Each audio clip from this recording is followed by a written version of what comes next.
Hello and welcome to this new chapter. यहाँ पे हम अभी तक हमने बेसिक्स देखे कि डायबिटीज होने की हमारे पास वजहें क्या हैं। और अब हम आगे यहाँ से अपने मेन स्टेप्स के बारे में जानेंगे कि एक्चुअली हमारा न्यूट्रिशन कैसा होना चाहिए। सो न्यूट्रिशन के बारे में, न्यूट्रिशन क्या है और हमें क्या क्या चीज़ें लेनी है, क्या क्या चीज़ें अवॉइड करनी है, वो हम यहाँ पे जानने की कोशिश करेंगे। रिमेंबर, न्यूट्रिशन के बारे में, हमारे खाने के बारे में सबसे इम्पॉर्टेंट चीज़ ये है कि हमें अपना फूड, अपना खाना एंजॉय करना है। हेल्दी फूड कोई पनिशमेंट नहीं है, कोई सज़ा नहीं है आपके लिए कि बीमार हो गए तो अब आपको सज़ा भुगतनी है।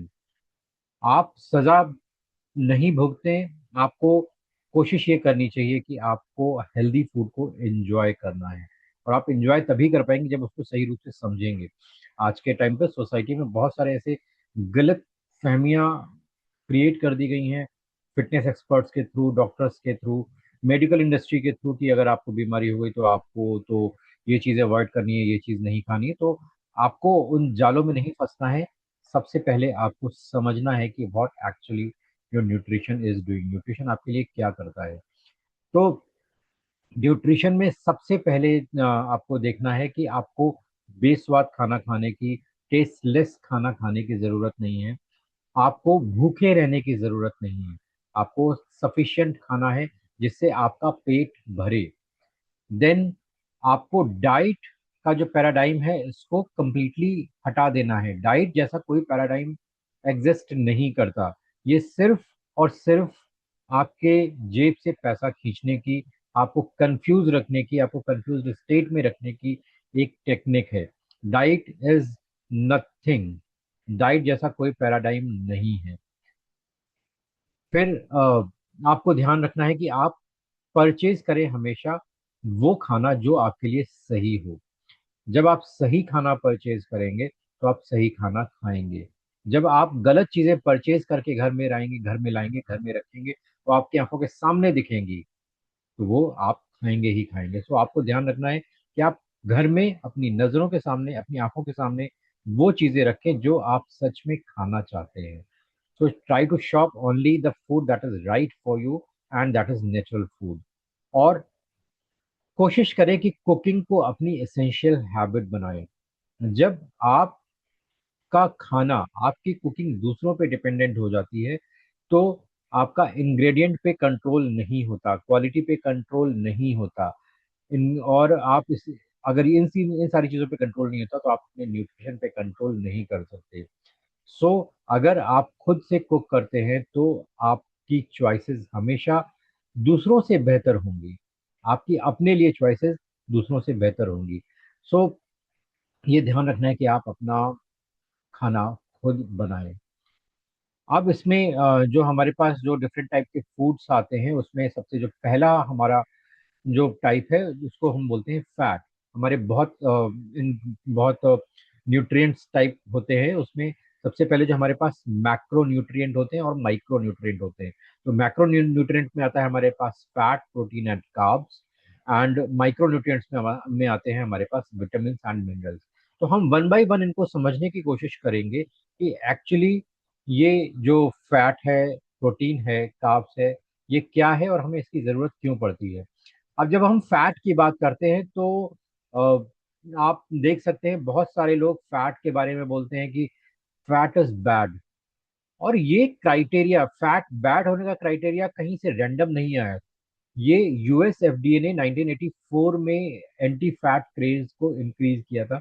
उसने कुछ ऐसे रिसर्च पेपर्स पब्लिश किए थे जहाँ पे फैट के नुकसान के बारे में लिखा हुआ था, और वहां से एंटी फैट डाइट स्टार्ट हुई थी। इससे पहले हमारे हमारे यहाँ डाइट में बहुत सारे फैट्स यूज होते थे और अब भी यूज हो रहे हैं। लेकिन जब ये एंटी फैट डाइट आई तो उसका उसके बहुत कुछ कॉन्सिक्वेंसेस जनरेट हुए। तो पहले वो कॉन्सिक्वेंसेस क्या है वो मैं बताता हूँ। फिर फैट आपको कैसे फायदा करता है, कैसे बेनिफिट पहुंचाता है, हम इसके बारे में बात करेंगे। सो नंबर वन इज, जब आपके बॉडी में फैट कम होता है तो आप नेचुरली जंक फूड की तरफ अट्रैक्ट अट्रैक्ट होंगे। और क्योंकि फैट क्या होता है, फैट हाई इन कैलोरीज होता है कंपैरेटिवली।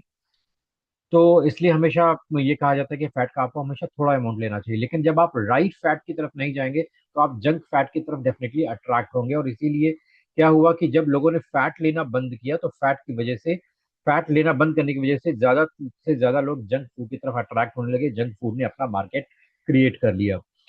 देन इससे और इस चीज से हुआ ये कि जो लाइफ स्टाइल डिजीजेज हैं, जैसे डायबिटीज हुआ, हार्ट की प्रॉब्लम, बीपी, ये सारी चीजें बहुत तेजी से स्काईरॉकेट होने लगी। और लोगों की बॉडी कमजोर होने लगी, क्योंकि फैट आपके बॉडी में कैल्शियम को सेव करने का काम करता है। वो एक लेयर क्रिएट करता है जिसकी वजह से आपकी बॉडी से कैल्शियम डिप्लीट नहीं होता। जब आपकी बॉडी से कैल्शियम, फैट ना होने की वजह से, डाइट में फैट कम होने की वजह से बॉडी से कैल्शियम डिप्लीट होने लगा, रिजल्ट हुआ कि जॉइंट प्रॉब्लम्स भी बहुत सारी इंक्रीज होने लगी, बॉडी में इन्फ्लेमेशन क्रिएट हो गया। सो फैट्स की सच्चाई यह है कि fats are actually very good for your blood sugar levels. Fat आपके ब्लड शुगर लेवल के लिए एक्चुअली बहुत अच्छा है, ये आपके ब्लड शुगर लेवल को ज्यादा इंक्रीज होने से बचाता है। देन फैट आपकी बॉडी से कैल्शियम को डिप्लीट नहीं होने देता। और जब कैल्शियम आपकी बॉडी से डिप्लीट नहीं होता है, जब कैल्शियम आपकी बॉडी में स्टे करता है, तो बहुत सारे जो दूसरे न्यूट्रिएंट्स हैं वो भी ऑटोमेटिकली स्टे करते हैं। कैल्शियम की एब्सेंस में बाकी जो न्यूट्रिएंट्स हैं, आयरन है, विटामिन है, मिनरल्स हैं, वो सारे भी जाने लगते हैं। लेकिन जब आप कैल्शियम को सही से यूज करते हैं, सही से स्टोर करते हैं, तो वो सारे जो न्यूट्रिएंट्स हैं वो आपकी बॉडी में स्टे करते हैं for the longer period of time.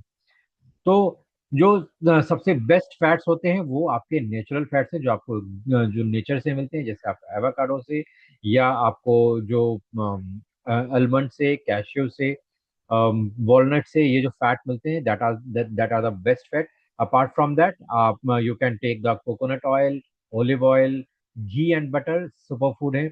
Nuts and seed से जो आपको फैट्स मिल रहे हैं, वो सारे फैट आप कंज्यूम कर सकते हैं एक लिमिटेड अमाउंट में। आपको कौन से फैट अवॉइड करने हैं? जो अवॉइड करने वाले फैट हैं वो हैं आपको trans fat. Any kind of trans fat, जो भी आपका पैकेज्ड फूड बन के आ रहा है, वो आपको अवॉइड करना है। Any kind of processed food ये आपको अवॉइड करना है, उसमें नेचुरल फैट नहीं होते हैं। Any kind of vegetable oil, आप canola oil, corn oil, soya oil, या सनफ्लावर ऑयल, जितना भी आप या पाइन ऑयल है, ये सारी चीजें हैं, ये आपके लिए बहुत बहुत बहुत ज्यादा हार्मफुल हैं, नुकसानदेह हैं। तो आपको इन सारी चीजों को अवॉइड करना है। और any kind of packaged food जो आपका कंफर्टेबली आपको बिना पकाए आपको मार्केट में मिलता है, आप उनको डायरेक्ट कंज्यूम कर सकते हैं, आपको अवॉइड करना है। Any food that does not come from nature, जो आपको नेचर से नहीं मिलता, वो आपको अवॉइड करना है। और आपको ध्यान रखना है कि फैट हाई कैलोरी होता है, इसलिए फैट को हमेशा लिमिटेड लेना है।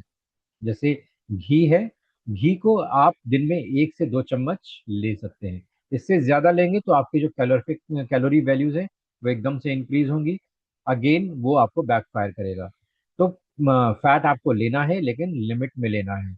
अगर आपको जैसे कैश्यू लेना है, वॉलनट्स लेना है, नट्स लेने हैं, तो आपको लिमिटेड अमाउंट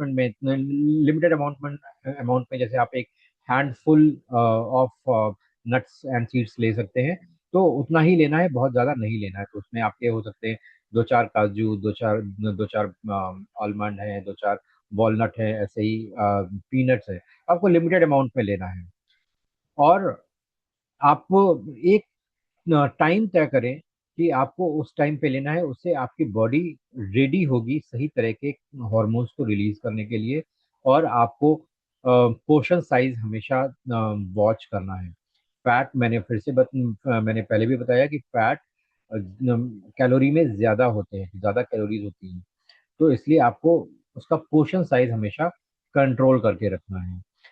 जो सेकंड मैक्रो न्यूट्रिएंट आता है, जो बहुत इंपॉर्टेंट है, जिसकी बातें भी ज्यादातर लोग आज करते हैं, बट मैं उसको यहाँ पे आपको थोड़ा सा डिटेल में समझाने की कोशिश करूंगा, जिससे आप उसको सही चीजें समझें और सही चीजों को अडॉप्ट करें। और ये है आपका प्रोटीन। तो प्रोटीन सबसे ज्यादा मिसलेड न्यूट्रिएंट है। और अगर आप प्रोटीन नहीं लेते हैं तो इमीडिएटली आपको आपकी बॉडी पे इसका कोई असर नहीं दिखाई देगा। अगर आप रेगुलर प्रोटीन डाइट ले रहे हैं और आपने आज से अगर प्रोटीन लेना बंद कर दिया, तो इमीडिएटली आपको इसका असर नहीं दिखाई देगा। But over the period of time अगर आपने यही चीज 6 महीने, 10 महीने, साल, 2 साल, 3 साल, 4 साल, 5 साल तक कंटिन्यू करी, तो आप अपने स्किन क्वालिटीज में, अपने हेयर लेवल में, अपने फैट लेवल में ड्रास्टिक चेंज देखेंगे। आपको बहुत नेगेटिव चेंजेस दिखाई देंगे, क्योंकि प्रोटीन आपकी बॉडी में सिर के बाल से लेके पैरों के नाखून तक बहुत बहुत जरूरी चीज है। ये आपकी बॉडी का बेसिक बिल्डिंग ब्लॉक है। जब ये नहीं होता है तो सबसे पहले आपकी बॉडी जो मेंटेनेंस का काम है वो कम कर देती है। जो नॉन एसेंशियल चीजें हैं वो कम कर देती है। अब एसेंशियल चीजों में आपके बॉडी में क्या आता है कि जैसे सबसे इम्पोर्टेंट है कि आपका हार्ट पंप होता रहे। हार्ट पंप करने के लिए जो भी प्रोसेस होंगी वो बॉडी सबसे पहले करेगा। जैसे आप प्रोटीन ना लेने से आपकी स्किन की क्वालिटी डैमेज होती है। वो स्किन की डैमेज क्वालिटी के साथ पे आप कुछ साल, कई साल बिता सकते हैं। आपके बाल झड़ना शुरू हो जाएंगे।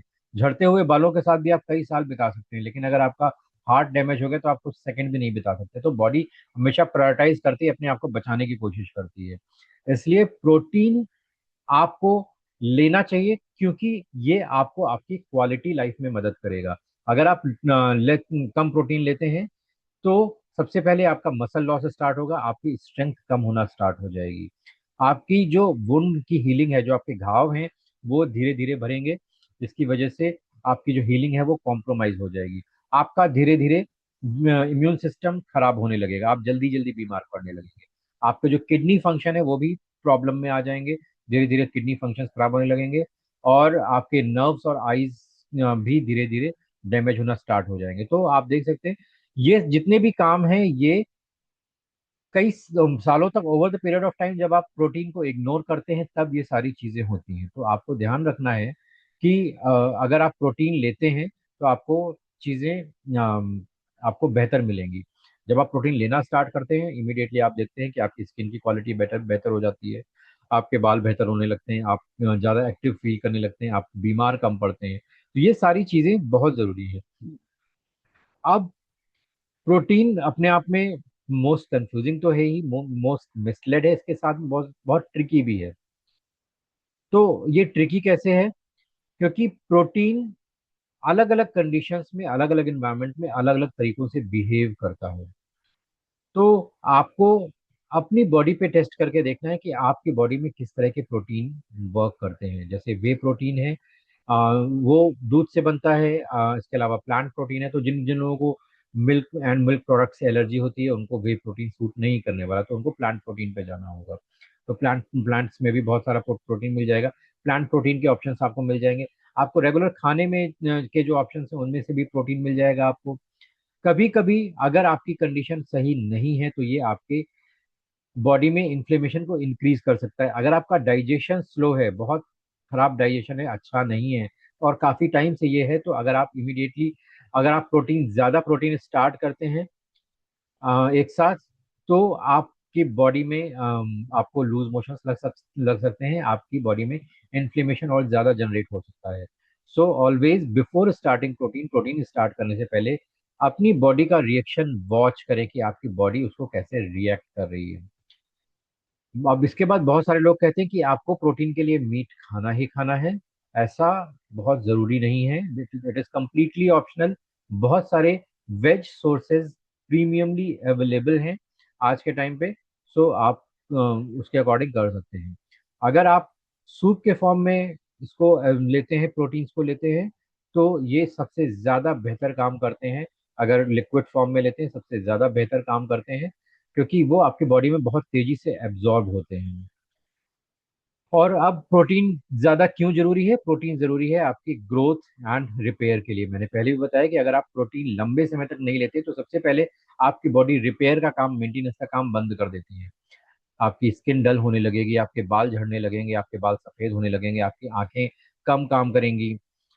Over the period of time, immediately नहीं होगा। अगर आप साल, 2 साल, 4 साल, 5 साल ऐसे कंटिन्यू करते हैं तो आप डेफिनेटली देखेंगे कि स्किन डाउन हो जाएगी, बाल झड़ने लगेंगे, और भी जो आपका इम्यून सिस्टम है वो वीक वीक हो जाएगा।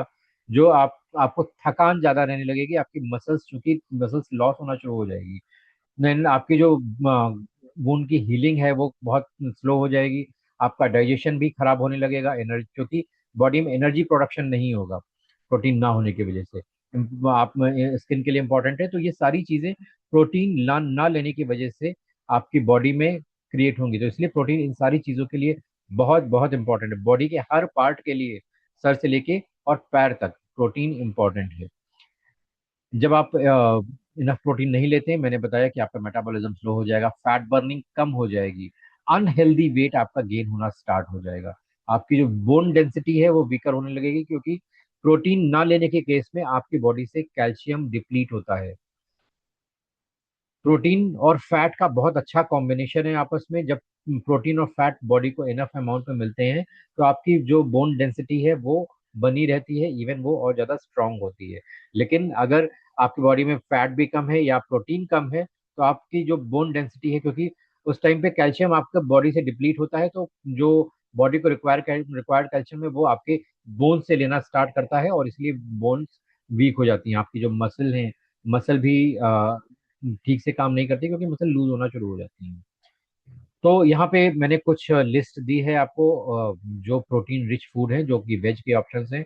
इसमें आप लेंटल्स, किसी भी तरह की दालें, छोले, राजमा, काले चने, काले ब्लैक बीन्स, सोयाबीन, आपका लोबिया, ग्रीन ग्राम या मूंग की दाल है, चने की दाल है, उड़द की दाल है, तुअर दाल है, अरहर की दाल है, स्पिरुलिना है, बहुत अच्छा है, पीनट बटर आप ले सकते हैं, वे या प्लांट प्रोटीन ले सकते हैं।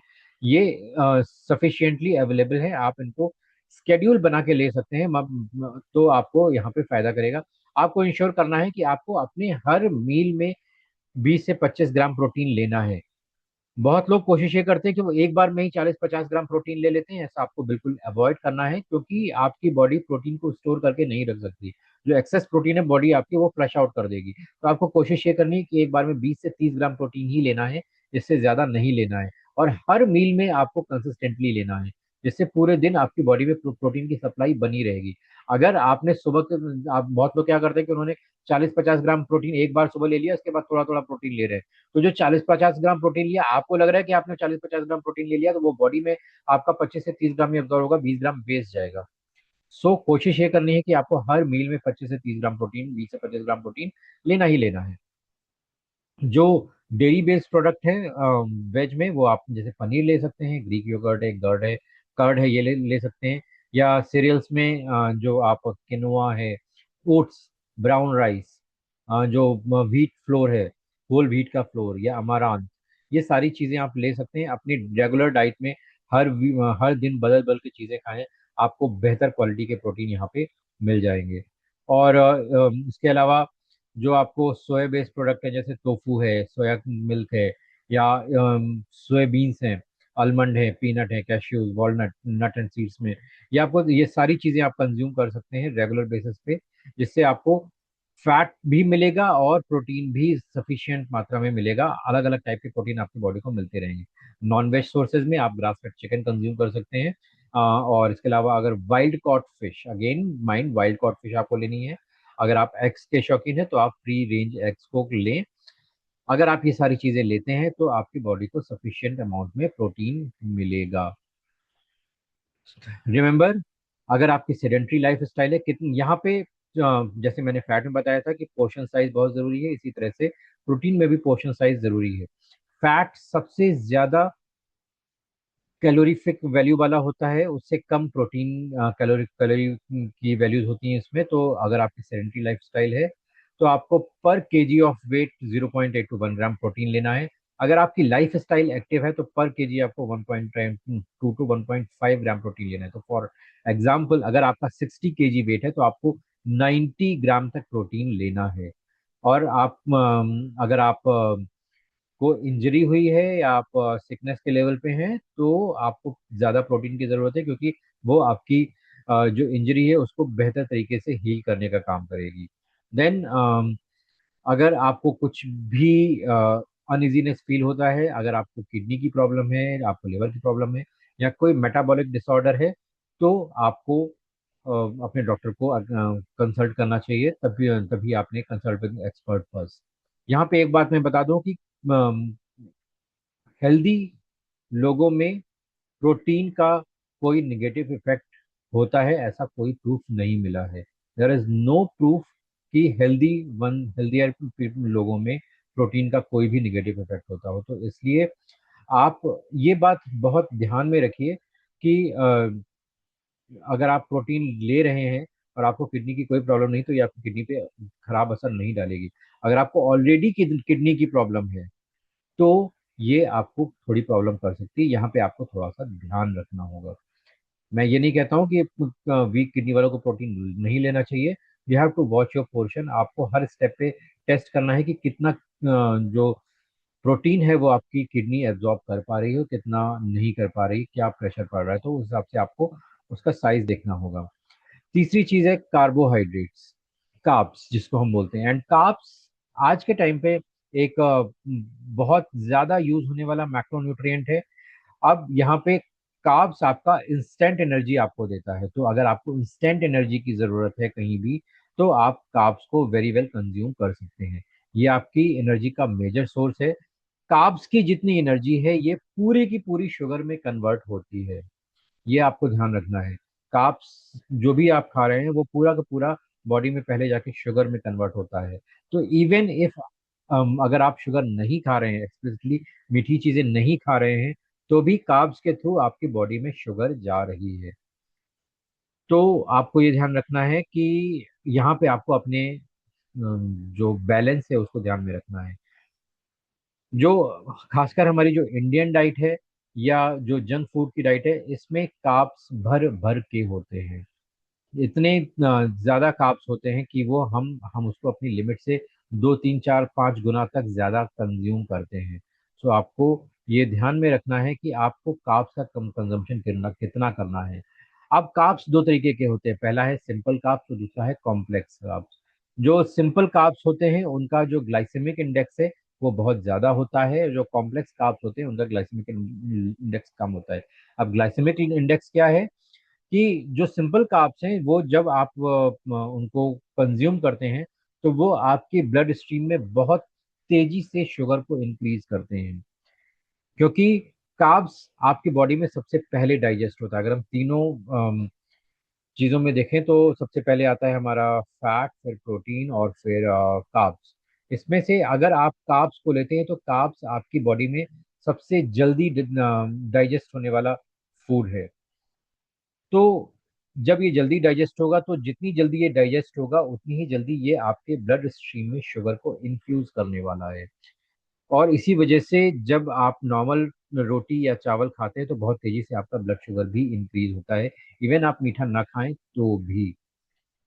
दूसरा होता है कॉम्प्लेक्स कार्ब। ये आपके बॉडी में धीरे धीरे एब्जॉर्ब होता है, धीरे धीरे अपनी एनर्जी को रिलीज करता है। इसलिए ये बॉडी बॉडी में एकदम से जो शुगर का ग्राफ है वो स्पाइक नहीं करता है। तो आपको ये ध्यान रखना है कि आपको you have to focus on complex carbs.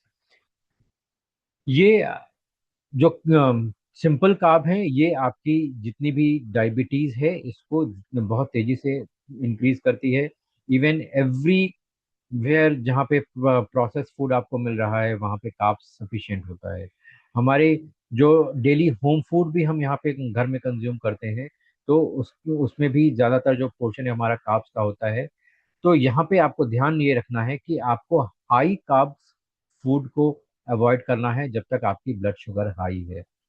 तो आपको कार्ब्स को लिमिट करना है। यहाँ पे कार्ब्स को मैं बंद करने को नहीं कहूंगा क्योंकि कार्ब्स आपकी मेजर एनर्जी का सोर्स होते हैं। लेकिन जब तक आपको हाई ब्लड शुगर है आपको इसको लिमिट करना है और सिंपल कार्ब्स को जितना हो सके अवॉइड करें, कॉम्प्लेक्स कार्ब्स को खाने की कोशिश करें। तो यहाँ पे जो आइडियल आपके कार्बोहाइड्रेट फ्रूट्स हैं जो आपको खाने हैं उसमें आते हैं आपके नॉन स्टार्ची वेजिटेबल्स जिसमें कार्ब्स होते हैं लेकिन स्टार्च नहीं होता। तो वो आपके फाइबर रिच फूड होते हैं तो वो आपको कंज्यूम करने हैं, जैसे आपके कैरेट्स हैं, स्पाइसेस हैं, बेरीज हैं। तो आपको अगर आपको सिंपल कार्ब्स खाने हैं तो आपको क्या करना है कि आप उसमें थोड़ा सा विनेगर जरूर मिलाएं। विनेगर क्या करेगा कि वो उसकी कॉम्प्लेक्सिटी इंक्रीज कर देगा, जिसकी वजह से क्या होगा कि आपको उसका जो डाइजेशन है वो स्लो हो जाएगा, आपका जो शुगर स्पाइक है वो बहुत तेजी से नहीं बढ़ेगा। देन इसी के साथ में आपको जो कार्ब्स है उसको फाइबर और प्रोटीन के साथ में कंज्यूम करने की कोशिश करें। हमारी ज्यादातर गलती यही होती है कि हम कार्ब्स को बहुत ज्यादा खाते हैं लेकिन प्रोटीन को, फैट्स को, फाइबर को हम अवॉइड करते हैं। जब आपके खाने में सिर्फ और सिर्फ कार्ब्स होगा तो वो बहुत तेजी से डाइजेस्ट होगा और वो तेजी से ब्लड शुगर इंक्रीज करेगा। लेकिन जब आपके खाने में इनफ फाइबर होगा, इनफ प्रोटीन होगा, तो वो कार्ब्स के एब्जॉर्प्शन को धीमा कर देगा, स्लो कर देगा। जब स्लो कर देगा तो आपका खाना बहुत तेजी से एब्जॉर्ब नहीं होगा, धीरे धीरे वो अपनी एनर्जी रिलीज करेगा। धीरे धीरे एनर्जी रिलीज होने से आपका जो शुगर स्पाइक है कम हो जाएगा। आपकी ब्लड शुगर की आधी से ज्यादा प्रॉब्लम यहीं से खत्म हो जाएगी। सो कोशिश करें कि आप अपने खाने में इनफ अमाउंट ऑफ फाइबर, तो जो आप खाना खाते हैं उसका जस्ट 30% कार्ब्स होना चाहिए, 30% फाइबर होना चाहिए, 30% प्रोटीन होना चाहिए और जस्ट 10% आपका फैट होना चाहिए। ये अगर आप इस कॉम्बिनेशन में खाते हैं तो आप बेहतर तरीके से अपने खाने को डाइजेस्ट कर पाएंगे। आप अपने कार्ब्स के भी ग्लाइसेमिक लोड को कम कर पाएंगे। तो जैसे बहुत लोग कहते हैं कि हम सैंडविच खा रहे हैं, तो ब्रेड, जो आप ब्रेड खा रहे हैं, ब्रेड इज प्योरली कार्ब्स, उसमें और कुछ नहीं है, कार्ब्स है। लेकिन ब्रेड को जब आप वेजिटेबल्स के साथ में, कुकुम्बर या टमाटो के साथ में कंबाइन कर देते हैं, तो क्या होगा कि जो ब्रेड का फाइब जो कार्ब्स है वो उसका एब्जॉर्प्शन धीरे धीरे कम हो जाएगा और आपको वहाँ पे फिर उसका जो एक्चुअल बेनिफिट है, जो एनर्जी है, वो बहुत लंबे समय तक मिलेगी। और आपने नोटिस किया होगा कि जब आप केवल कार्ब खाते हैं तो आपको 1 से 2 घंटे बाद फिर से भूख लगने लगती है। लेकिन जब आप फाइबर और प्रोटीन को मिला के खाते हैं तो ये आपको एक लंबे टाइम तक, 3 4 5 घंटों तक आपको भूख का एहसास नहीं कराते, क्योंकि वो लगातार एनर्जी रिलीज करते रहते हैं। आपको क्या करना है, आपको सिंपल कार्ब्स को अवॉइड करना है, जैसे स्टार्ची राइस है, pasta, cookies, bread, pizza, pastry, soft drink, artificial sweetener, potatoes, ये आपको अवॉइड करने हैं। और आपको कॉम्प्लेक्स कार्ब्स, कार्बोहाइड्रेट्स को इंक्लूड करना है। जैसे आप वेजिटेबल्स ले सकते हैं, लेज्यूम्स, लेंटल्स, बीन्स, होल ग्रेन्स, ये सारे कॉम्प्लेक्स कार्ब्स के एग्जाम्पल हैं और इनमें भरपूर प्रोटीन भी होता है। जैसे लेग्यूम्स हैं, लेंटिल्स है, बीन्स हैं, किडनी बीन्स हैं, इनमें भरपूर प्रोटीन होता है। तो जब इनको आप कंज्यूम करेंगे तो वो आपको लंबे समय तक फुलनेस की फीलिंग देंगे। सो जो हाई फाइबर फूड है यहाँ पे, अभी मैंने फाइबर के बारे में बताया, तो जो हाई फाइबर फूड है वो धीरे धीरे आपके डाइजेस्ट होते हैं, आपके ब्लड शुगर को बैलेंस में रखते हैं, आपके इन्फ्लेमेशन को कम करते हैं, और ये फाइटो न्यूट्रिएंट्स में रिच होते हैं, एंटीऑक्सीडेंट में रिच होते हैं। तो जब आप हाई फाइबर फूड खाएंगे तो वो आपको बेहतर एनर्जी देंगे, लंबे टाइम तक एनर्जी देंगे, आपके बॉडी में फाइटोन्यूट्रिएंट्स इंक्रीज होंगे, आपका इन्फ्लेमेशन कम हो जाएगा और आपके बॉडी की ओवरऑल हीलिंग है वो बेहतर तरीके से हो जाएगी। So this is all about the carbohydrates. So यहाँ पे रोल, हम भी फाइबर की बात कर रहे थे, तो जो फाइबर होता है वो एक्चुअली कार्बोहाइड्रेट्स का ही पार्ट होता है, वो अलग नहीं होता है। तो मैंने इसीलिए यहाँ पे इसको एक साथ रखा है। तो फाइबर बेसिकली क्या होता है कि फाइबर वाले, फाइबर रिच फूड आप खा रहे हैं, जैसे आप कैरेट ले रहे हैं, कुकुम्बर ले रहे हैं, टमाटो ले रहे हैं, अनियन ले रहे हैं, तो ये सारी चीजें क्या होती हैं, ये बहुत हाई फाइबर होती हैं। तो हाई फाइबर में कोई कैलोरी नहीं होती। तो अगर आप वन फुल बाउल, बड़ा बाउल भी अगर आप पूरा खा लेते हैं तो आपको मुश्किल से 100 कैलोरीज मिलने वाली हैं। जबकि एक बर्गर, अगर आप सिर्फ सिंपल सा बर्गर खाते हैं तो उसमें 400 से 500 कैलोरी होती है।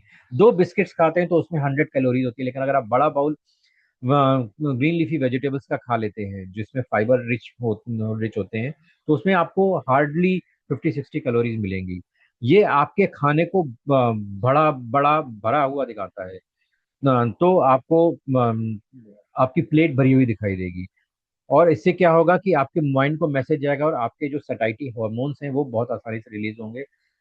क्योंकि ये फाइबर बहुत देर देर में एब्जॉर्ब होता है बॉडी में, तो ये आपकी जो गैस्ट्रिक प्रॉब्लम है उसको खत्म करेगा, आपका ब्लड शुगर कम कर देगा, जो आपके बॉडी में कचरा पड़ा हुआ है उसको ये बहुत तेजी से साफ करता है। बहुत यूजफुल चीज है।